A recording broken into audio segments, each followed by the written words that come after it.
来看高雄的前镇渔港25传出公安意外，这业者请外包厂商用这吊车吊一台地瓜车要去到4楼，有一位工人伫咧完全无安全防护的情形之下，就对大楼下过去到迄个帮台，要驶这地瓜车，说是人含车规台对4楼悬摔落来，工人落要送病院了后，有关救无回来。罗工又表示讲，业者拢无做安全措施，造成员工死亡，除了上悬会当罚到30万以外，也移送检调要来追究刑事责任。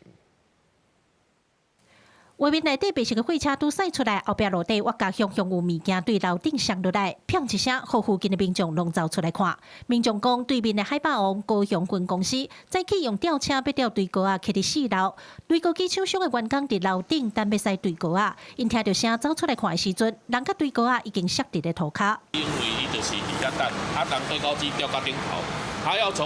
从上面那里开进去，他就掉下来了。有没有固定住这个我就不清楚。班台伊搁开个班台就起落去啊，挂人嘛落来。伊个班台你就爱看落涂骹，看会好势，来开。